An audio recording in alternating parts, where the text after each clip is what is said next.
A vida na ilhota de Maré. Eu não tenho a menor ideia se você vive no coração pulsante de uma metrópole gigante, em uma cidadezinha do interior, em um vilarejo que parece ter parado no tempo, ou quem sabe em um pequeno povoado perdido no campo, ou em algum refúgio à beira-mar.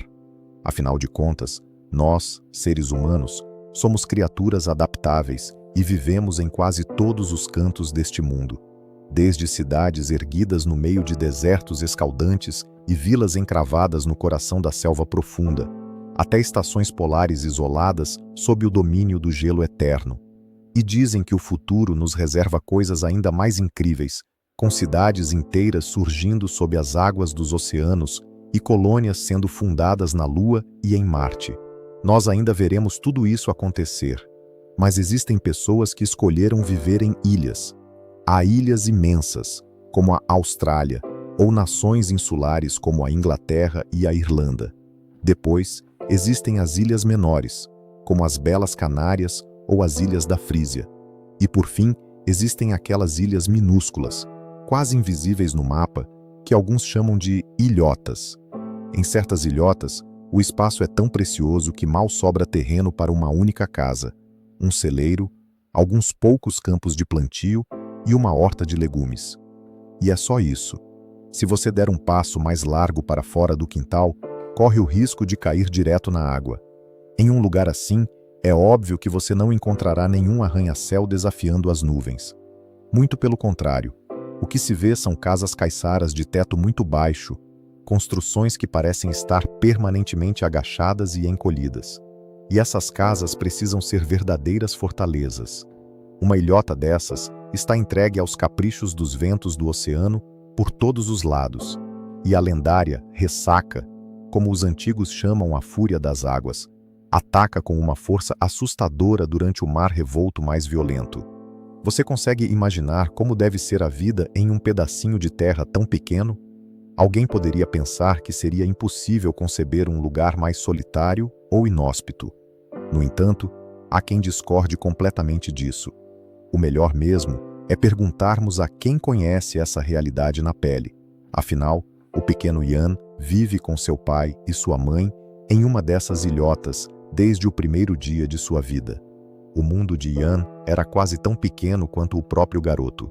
Na época em que ele começou a dar os seus primeiros passos vacilantes, o seu universo inteiro chegava ao fim depois de apenas algumas centenas de metros. Seus pais dedicavam-se com carinho a uma horta de legumes para o sustento da família, cuidavam de algumas poucas galinhas e passavam o resto do tempo ocupados com o trabalho duro da extração de sal marinho. Ter árvores ou grandes arbustos na ilhota era um sonho impossível, pois o mar invadia o solo com tanta frequência que nada que tivesse raízes profundas conseguia sobreviver. A terra era salgada demais para a maioria das plantas e, até mesmo para manter aquela pequena horta, era preciso trazer solo fértil de navio sempre que uma maré de cisígia mais agressiva levava tudo embora. Às vezes, especialmente durante os meses de verão e nas férias escolares, um barco pequeno trazia alguns turistas curiosos, pessoas que queriam ver de perto como alguém conseguia morar e sobreviver em um lugar tão isolado. Mas essas visitas tornavam-se mais raras a cada ano que passava. Afinal, levar uma vida de Robinson Crusoe não é exatamente o tipo de diversão que agrada a todo mundo. No último domingo, porém, um barco aportou trazendo um casal e um garoto que tinha quase a mesma idade de Ian. O pequeno Ian tinha acabado de completar 6 anos. Enquanto os adultos visitavam a casa da família, Ian e o visitante, chamado Maurício, tornaram-se amigos num piscar de olhos. Os dois meninos se deram bem desde o primeiro instante, como se já se conhecessem há anos. O que é que se faz o dia inteirinho em uma ilha tão minúscula como esta? Quis saber Maurício, com aquela curiosidade típica de quem cresceu entre os prédios da cidade grande. Tudo aqui depende da maré, respondeu Ian, com a sabedoria de quem observa o horizonte todos os dias. Maré? Perguntou Maurício, que nunca tinha ouvido aquela palavra ser usada daquela forma. Sim, a maré. Por aqui, cada minuto da nossa vida é ditado pelo movimento das águas. Ah, murmurou Maurício, sem entender absolutamente nada do que aquilo significava. Ian não queria facilitar as coisas para o novo amigo da cidade, embora tivesse sentido uma simpatia imediata por ele. É assim, explicou Ian finalmente. A água vai embora, deixando o chão à mostra, e depois ela volta com tudo. Ah, você quer dizer a vazante e a enchente? Exatamente, e isso acontece 2 vezes por dia, e durante a noite também, é claro. Mas as águas mudam de horário todos os dias e alcançam alturas diferentes. Quando eu digo alturas diferentes, estou falando da força da maré cheia. Isso é o que chamamos de maré.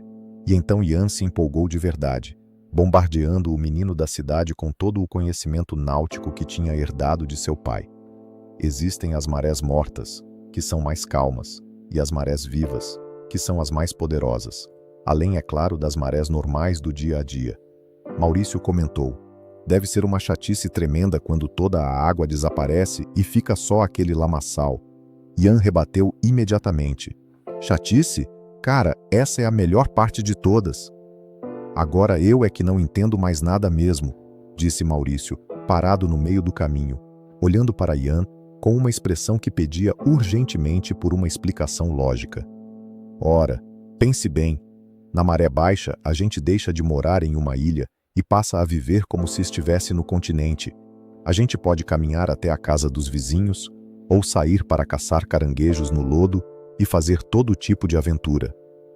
Vizinhos? Você tem vizinhos aqui? Mas é claro, você não consegue vê-los agora por causa da água alta da maré. Mas quando o mar recua, você consegue avistar a outra ilhota logo ali, e um pouco mais para a esquerda, outra ainda. Às vezes eu vou visitar a Brenda, e em outras vezes é o Filipe quem caminha até aqui para me ver.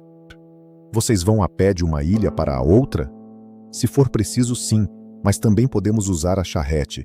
É nessa hora que a Lotte, a nossa égua, entra em ação e mostra o seu valor. Vocês têm um cavalo aqui na ilhota? Com certeza, a velha e fiel Lotte. Você quer conhecê-la? Maurício aceitou o convite na mesma hora. Ele nunca tinha tido a oportunidade de ver um cavalo de verdade tão de perto. Lotte estava no estábulo, ou melhor dizendo, no abrigo robusto que o pai de Ian tinha construído dentro do celeiro para protegê-la das tempestades. E guardada no celeiro também estava a charrete, pronta para ser atrelada a Lotte. Eu fico imaginando como deve ser divertido atravessar o lodo com essa charrete tão alta. Mas por que ela precisa ter essas rodas desse tamanho? Perguntou Maurício maravilhado. De fato, aquela charrete era muito mais alta do que qualquer carroça ou carruagem comum que se via nas cidades. Bem, o segredo são os canais de maré. Mesmo quando a maré baixa, sempre sobra um pouco de água correndo por esses canais, e se a charrete não fosse alta assim, a gente ficaria com os pés encharcados lá dentro. Maurício não parava de se surpreender com cada detalhe daquele mundo novo. Mas a diversão de verdade é o veleiro de lama, anunciou Ian. Veleiro de lama? Maurício estava começando a achar que Ian estava inventando coisas. Sim, olhe ali, aquele é o nosso veleiro de lama, mas o meu pai ainda não me deixa pilotar ele sozinho. Maurício observou o veículo com atenção. Era uma engenhoca que lembrava um pouco um trenó, mas montada sobre uma estrutura triangular de metal com 3 rodas e um mastro alto, exatamente como o de um barco à vela pequeno. Aquilo corre como o vento quando abrimos a vela. Você vai de uma ilhota para a outra num piscar de olhos. Dá até para ir ao continente e tomar um drink no boteco. Bem, eu não ganho uma caipirinha, mas apenas um refrigerante. Mas não importa, com o veleiro de lama a gente vai e volta rapidinho, antes que alguém sinta sua falta. Maurício sentiu um desejo enorme de vivenciar tudo aquilo pessoalmente. Morar em uma ilhota, caminhar pelo lodo, caçar caranguejos, visitar vizinhos em outras ilhas a pé, ou viajar naquela charrete alta e, claro, voar sobre a lama naquele veleiro veloz. Puxa, eu daria qualquer coisa para poder passar por uma experiência dessas, desabafou Maurício. Ian teve uma ideia brilhante. Sabe de uma coisa? Estamos nas férias. Vamos perguntar aos nossos pais se você pode ficar aqui em casa por alguns dias. Maurício ficou vermelho de tanta empolgação e exclamou: essa é a melhor ideia de todos os tempos. Seria fantástico. Os pais nem desconfiavam do que estava por vir, quando os dois garotos saíram em disparada do celeiro, correndo como se estivessem fugindo de uma assombração. A mãe de Ian tinha acabado de servir aos visitantes uma xícara de café fresquinho e uma fatia generosa de bolo de morango com chantilly. Eles conversavam calmamente sobre as dificuldades e belezas da vida isolada quando os dois meninos invadiram a sala, ofegantes e cheios de entusiasmo. Mãe, pai, o Maurício pode passar o resto das férias aqui com a gente? Por favor, deixem, só por alguns dias, implorou Maurício, usando aquele olhar de súplica que torna quase impossível para qualquer pai ou mãe dizer não a um desejo de criança. O pai de Maurício ponderou. Nós ainda temos mais 2 semanas planejadas em Ilhabela. Estas são as nossas férias em família, meu filho. Mas o pai de Ian interveio. O Ian também está de férias e passa a maior parte do tempo aqui sem ninguém da idade dele para brincar. Talvez não fosse uma ideia ruim, afinal de contas. Os adultos começaram a discutir os detalhes de como poderiam realizar o desejo dos meninos. Finalmente, depois de mais 2 xícaras de café e muita conversa, os pais entraram em um acordo. Maurício recebeu permissão para ficar na ilhota por 2 semanas inteiras. No final desse período, o pai de Ian o levaria em segurança de volta para os pais em Ilhabela. Por precaução, todos trocaram números de telefone para que pudessem manter contato constante. Mas o Maurício não trouxe nenhuma escova de dentes sequer, lembrou a mãe. Ah, nós temos escovas novas guardadas, respondeu a mãe de Ian, sempre muito prática. E como os dois têm quase a mesma altura, o Ian com certeza vai ficar feliz em emprestar algumas calças, botas e tudo o que o Maurício precisar.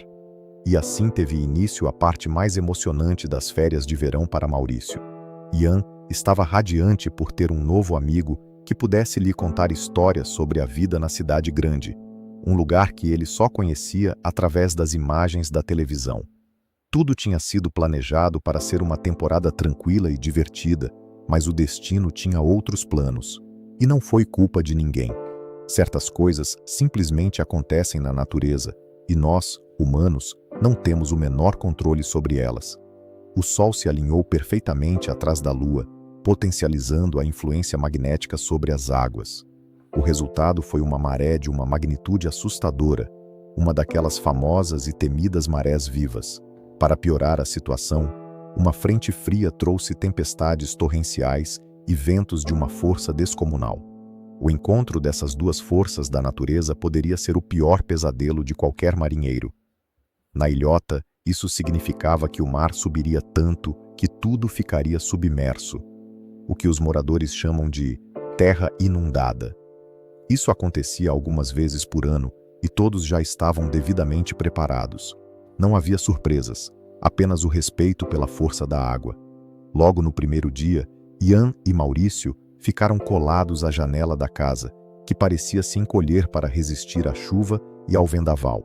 Do alto da elevação onde a casa foi construída, eles só conseguiam enxergar um mar infinito, até onde a vista permitia naquele tempo tenebroso. Agora o jeito era esperar. A maré vazante só começaria a recuar dentro de 6 horas, no mínimo. Ian já tinha deixado suas botas de borracha prontas e encontrou um par que servisse em Maurício também. As capas de chuva amarelas, que todos ali no litoral chamavam de capas de marinheiro, estavam penduradas ao lado da porta pesada de madeira. O pai de Ian estava concentrado ao lado do rádio, atento a todas as notícias e alertas. Eles também tinham um equipamento de rádio amador profissional, que era o grande hobby do pai. Aconteceu algo grave lá fora, exclamou o pai de repente, entrando na cozinha com uma expressão preocupada. Algum navio virou ou colidiu com uma embarcação menor. Fazia muito tempo que não tínhamos um naufrágio nessas águas entre as ilhas. O que é um naufrágio exatamente? Quis saber Maurício, que já estava começando a sentir um frio na barriga. É o nome que damos a um acidente sério envolvendo embarcações no mar, explicou Ian para o amigo. Finalmente, a água recuou e o lodo surgiu até onde a vista alcançava. Ian e Maurício estavam diante da casa, planejando uma exploração ao redor da ilhota. O mar tinha desaparecido temporariamente, mas tinha deixado uma bagunça monumental para trás. O pai já tinha até preparado a charrete e atrelado a lote, pois depois de uma ressaca dessas, era muito comum encontrar objetos úteis que o mar tinha trazido das profundezas. Ele pretendia ir até a ilha vizinha para se encontrar com outros moradores e organizar as buscas. Maurício e Ian decidiram seguir a pé. Enquanto isso, a mãe preparava uma refeição bem quente e reforçada para todos. Os meninos adorariam ter acompanhado o pai na charrete, mas quando ele se reunia com os outros homens, precisavam de todo o espaço disponível na carroça e de braços fortes para carregar objetos pesados que pudessem encontrar. Então, os dois amigos partiram sozinhos, chapinhando pelo lodo, sempre mantendo a silhueta da ilhota à vista, pois sabiam que se um nevoeiro surgisse de repente, seria mortalmente perigoso perder o caminho de volta. "O que é aquilo logo ali na frente?" perguntou Maurício, que tinha avistado algo estranho a uns 100 metros de distância. "Eu não faço a menor ideia. Isso não estava aqui ontem, com certeza", respondeu Ian, que conhecia cada palmo daquele terreno como se fosse a palma de sua própria mão. Os meninos caminharam com pressa e logo se viram diante de... Bem, o que seria aquilo? Não era fácil identificar de imediato, pois o objeto estava completamente coberto por algas marinhas e quase afundado no lodo. Preso entre restos de uma rede de pesca velha e mergulhado na lama, só foi possível perceber no segundo ou terceiro olhar que se tratava de uma mala. Ian e Maurício começaram a trabalhar duro para limpar o achado, sempre atentos, mantendo os olhos na direção da casa para não se perderem. Meia hora depois, a missão estava cumprida. A mala tinha sido resgatada. Era pesada, estava encharcada, mas parecia estar intacta por fora. Uma mala antiga de couro legítimo, com algum mistério guardado em seu interior. "Vem, Maurício, não vamos conseguir carregar isso no braço até em casa. Vamos buscar o carrinho de mão no celeiro." Dito e feito. O carrinho de mão, com suas rodas altas projetadas para vencer a lama, foi a solução perfeita. Juntos, eles içaram a mala para dentro do carrinho e a levaram triunfantes de volta para o celeiro da ilhota. Ali, protegidos, queriam finalmente descobrir que tipo de tesouro tinham salvado do mar. "De quem será que ela é?" perguntou Maurício em voz alta, ainda ofegante. "Por enquanto é nossa", declarou Ian com a confiança de um explorador. "Mas se descobrirmos quem era o dono, meu pai terá que tentar localizá-lo. No entanto, se o proprietário tiver desaparecido no naufrágio ou for impossível de encontrar, então essa relíquia aqui," ele deu um tapinha carinhoso na mala de couro, "pertencerá a nós dois." "O que será que pode haver dentro de uma mala velha de couro, além de algumas roupas molhadas?"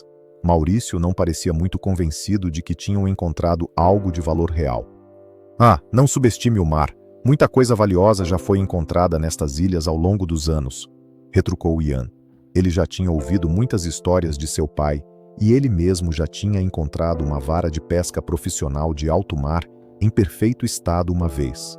Ele a guardava até hoje, embora nunca tivesse tido a chance de usá-la. "E para completar, ela está trancada", notou Maurício. Sob as 2 tiras de couro, surgiram 2 fechaduras de metal e, como era de se esperar, não havia sinal de chave em lugar nenhum. "Isso a gente resolve num segundo", disse Ian, que conhecia bem onde o pai guardava as ferramentas. Com um pouco de jeito e a ajuda de um formão, ele conseguiu forçar as fechaduras sem muita dificuldade. Agora, nada mais impedia a revelação do mistério. Eles abriram a mala juntos e ficaram paralisados olhando o conteúdo. "Isso não faz o menor sentido. Então por que é que ela é tão pesada?" Os 2 meninos estavam diante de um enigma inexplicável. A mala parecia estar completamente vazia, e, no entanto, os 2 tinham suado para conseguir levantá-la e colocá-la no carrinho de mão. "Tem algo muito estranho aqui", disse Ian, recuperando o fôlego. Ele fechou a tampa da mala com esforço e tentou erguê-la sozinho, mas não conseguiu movê-la nem 1 centímetro do chão. Eles abriram o objeto novamente, ajoelharam-se diante dele e começaram a tatear cada centímetro do fundo, das laterais e da tampa. "Aqui está a solução do mistério. Um fundo falso", exclamou Maurício. Ele podia sentir claramente que as paredes internas da mala tinham sido manipuladas. Espera, vou buscar um estilete na oficina do meu pai para cortarmos o forro com cuidado. Ian sumiu por um instante e voltou com a ferramenta. Ele começou a rasgar o tecido interno da mala e os dois garotos não acreditaram no que viram. Escondidos sob placas de madeira compensada que se encaixavam perfeitamente e eram mantidas no lugar apenas pelo forro rígido, havia dezenas de saquinhos de pano pequenos e achatados. Obviamente a madeira encharcada contribuía para o peso, mas os saquinhos de linho também não estavam vazios. Maurício pegou um deles, abriu-o com o estilete e despejou o conteúdo na palma da sua mão. Pérolas! Ele gritou. Olha só, Ian, os saquinhos estão cheios de pérolas. E Ian olhou maravilhado. Isso é impossível. Uma mala que parece vazia, mas está recheada de pérolas escondidas em compartimentos falsos. Eles examinaram a mala com olhos de detetive, mas não encontraram nenhuma etiqueta, placa com nome ou qualquer pista sobre quem poderia ser o dono. Apenas aquele conteúdo misterioso e valioso. Eles contaram ao todo 17 saquinhos, cada um contendo o que caberia na palma da mão de uma criança em pérolas puras. Eu acho que a gente precisa mostrar isso para os nossos pais agora mesmo, disse Ian. Eles retiraram todos os saquinhos das placas de madeira molhadas, colocaram-nos com todo o cuidado dentro de uma bolsa e subiram correndo para o quarto de Ian, que ele estava dividindo com o amigo Maurício. Nossa, eles vão cair para trás quando virem isso, comentou Maurício. Pode ter certeza absoluta. Encontrar um tesouro de pérolas no mar não é algo que se vê todo dia por aqui, respondeu Ian, com um sorriso que ia de uma orelha à outra. Tarde da noite, ouviu-se o som familiar do relincho de um cavalo. O pai estava de volta com a charrete carregada de destroços úteis. A fiel Lotte foi finalmente desatrelada e levada para descansar. O pai entrou na cozinha, exausto e faminto após o longo dia. Naquela casa caiçara, a cozinha era o verdadeiro coração do lar. Era ali que a família se reunia, onde a comida era preparada com carinho e onde as histórias eram contadas. Às vezes, as pessoas aproveitavam o calor do fogão para descansar ou fazer algum trabalho manual. Os quartos ficavam no andar de cima, sob o telhado, e embora houvesse uma sala de estar ao lado da cozinha, ela raramente era usada. Os meninos estavam explodindo de ansiedade para contar a grande novidade, mas tinham combinado firmemente de não dizer nada no início, esperando primeiro ver como o pai estava se sentindo. Nossa, você parece que carregou o mundo nas costas hoje. O que aconteceu por lá? Começou a mãe, servindo um prato generoso de ensopado bem quente. Lentamente, o pai começou a relatar os acontecimentos. Realmente houve um acidente grave. Lá perto do canal, 2 barcos de contrabandistas devem ter colidido no meio da noite e da neblina. Na tentativa desesperada de se soltarem um do outro, acabaram sendo arrastados para o mar aberto. A guarda costeira conseguiu resgatar 4 corpos, infelizmente. Um dos barcos estava carregado até o topo com cigarros e fumo. Toda a carga caiu no oceano e ficou completamente perdida. As embarcações menores se despedaçaram com a força das ondas. Mas eu consegui salvar algumas coisas que ainda podem ser aproveitadas e as trouxe na charrete. Amanhã vamos olhar tudo com calma. O pai continuou a comer em silêncio por um momento. Então, ele notou que os meninos estavam estranhamente calados, sem fazer nenhuma das perguntas habituais. Ian normalmente o bombardeava com 1000 questionamentos, querendo saber cada detalhe da aventura. Mas agora, nada. Aquilo pareceu muito suspeito para o pai. E como foi o dia de vocês dois por aqui? Saíram para caminhar pelo lodo? Ah, não fomos muito longe não. A gente conseguia ver a casa o tempo todo, respondeu Ian, com um sorriso cúmplice para o Maurício. A gente só encontrou uma mala velha, e ela estava vazia. Bem, quase vazia. Agora eles estavam torturando o pai de propósito, aumentando o suspense. Quase vazia? Uma mala velha de couro? É verdade, pai. Ela está lá no celeiro. Nós conseguimos abrir as fechaduras. Usei algumas ferramentas suas e foi bem fácil de forçar, disse Ian, fazendo um esforço enorme para manter a cara séria. Sei. murmurou o pai, que conhecia o filho que tinha. Ele então tentou arrancar algo de Maurício.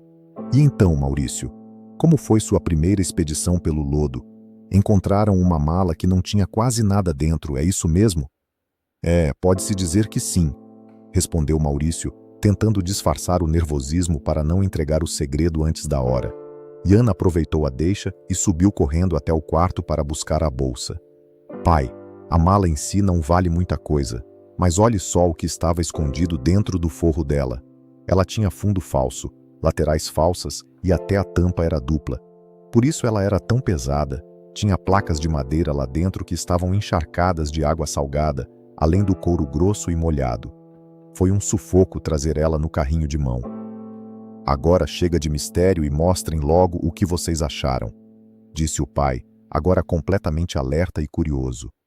Os meninos então despejaram os 17 saquinhos de linho sobre a mesa de jantar. Meu Deus, isso não é droga, é? Perguntou a mãe, preocupada imediatamente.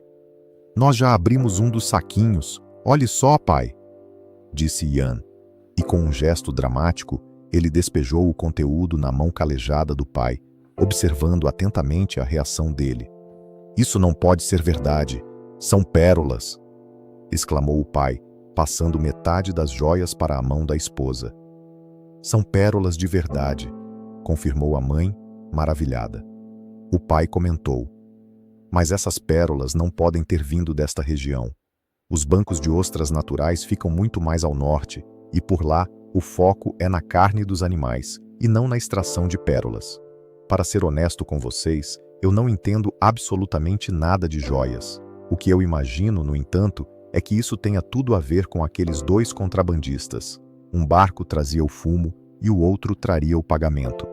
E ao que tudo indica, o pagamento era o conteúdo dessa mala. Infelizmente, não há mais ninguém para quem possamos perguntar, já que as tripulações não sobreviveram. A mãe pegou os outros saquinhos ainda selados, uma tesoura, e começou a abrir um por um com cuidado cirúrgico. Ela despejou todo o conteúdo em uma tigela de madeira e começou a contar. Eram exatamente 140 pérolas perfeitamente redondas e de um branco puríssimo. Foram estes dois meninos que encontraram a mala e a origem deste tesouro é um mistério impossível de resolver. Portanto, é justo que cada um receba a metade, sentenciou o pai. A mãe, sempre muito prática, já começou a pensar no futuro. Nós não fazemos ideia do valor real dessas pérolas. Seria melhor vender tudo agora e investir o dinheiro para o futuro dos meninos. Ou seria mais sábio guardar as pérolas, já que elas podem valer uma fortuna daqui a 10 anos. Quem poderia imaginar uma coisa dessas? Quando eu estava lá fora desatrelando a lote, exausto, a única coisa que passava pela minha cabeça era um jantar quente e a minha cama. Agora, tenho 1000 pensamentos girando na mente. Ian, Maurício, se os meus sentidos não estão me enganando, vocês fizeram hoje a maior descoberta das suas vidas. Os garotos ainda não conseguiam processar que aquele achado não mudaria apenas o destino deles, mas viraria a vida de ambas as famílias de cabeça para baixo. Nada seria como antes. Eles não ficaram muito mais tempo na cozinha naquela noite, mas o pai de Ian prometeu que ligaria para os pais de Maurício logo pela manhã para convidá-los a virem até a ilhota. Aconteceu alguma coisa com o meu filho? Perguntou o pai de Maurício, preocupado, ao atender o telefone. Não se preocupe, está tudo em perfeita ordem, respondeu o pai de Ian. Mas nós precisamos nos encontrar com urgência. Há uma decisão importante a ser tomada, e eu não quero tratar disso por telefone. Sabe de uma coisa? Eu vou buscá-los na maré baixa com a charrete e a lote. Acho que temos um grande motivo para comemorar. Vocês vão ficar boquiabertos. O pai não revelou mais nenhum detalhe. Ele preparou a lote e assim que a maré recuou o suficiente, partiu para buscar os pais de Maurício, que já o esperavam na areia da praia, perto do hotel. Olá, amigos, subam depressa. Em meia hora teremos café e bolo nos esperando. Os meninos estão ansiosos para ver vocês. O pai manteve-se firme em sua promessa e não deixou escapar uma única palavra sobre o tesouro durante todo o trajeto. Ele queria que os próprios meninos dessem a notícia. Os pais de Maurício acharam tudo aquilo muito estranho e misterioso. torcendo para que o filho não tivesse se metido em alguma encrenca. Mas não havia nada que pudessem fazer a não ser aproveitar a curta viagem pelo lodo, sentindo a brisa salgada do oceano no rosto. Lá do alto da elevação, os meninos já avistavam a charrete se aproximando. Logo, o veículo parou triunfante diante do celeiro. "Muito bem, Maurício, pode ir desembuchando. O que foi que você aprontou desta vez?" perguntou o pai logo ao descer. "Eu, pai? Aprontei? De onde você tirou essa ideia?" respondeu Maurício tentando conter o riso. "Bem, o pai do Ian não me disse nada pelo telefone, e durante toda a viagem até aqui, ele ficou quase tão mudo quanto a Lotte." Os meninos caíram na gargalhada, e Ian sentiu um orgulho enorme do pai por ter guardado o segredo tão bem. "Nós tínhamos ótimos motivos para o silêncio", disse Ian com um brilho nos olhos. A tensão e a curiosidade estavam no auge, pelo menos para os pais de Maurício. Finalmente, todos se sentaram ao redor da grande mesa da cozinha e bem no centro brilhava a tigela de madeira repleta de pérolas. As crianças relataram cada detalhe do resgate da mala e o pai de Ian compartilhou suas conclusões sobre o acidente dos contrabandistas. A mãe de Ian, mantendo sua postura prática, já tinha tido tempo de refletir mais sobre o assunto. "Eu acredito que o mais sensato e justo é dividir o achado de forma igual entre os dois meninos. Depois, teremos que decidir se faz mais sentido vender as pérolas agora para investir o capital, ou se devemos guardá-las por mais tempo, pois quem sabe o valor que elas terão daqui a 10 anos. A discussão entre os pais estava aberta. Eles chegaram à sábia conclusão de que o primeiro passo seria levar as pérolas para uma avaliação profissional para saberem o valor de mercado atual, e a partir daí decidiriam o próximo passo. Ian e Maurício aproveitaram o restante das férias de forma maravilhosa na ilhota. Com a ajuda de um vento forte e constante, eles finalmente conseguiram experimentar o veleiro de lama.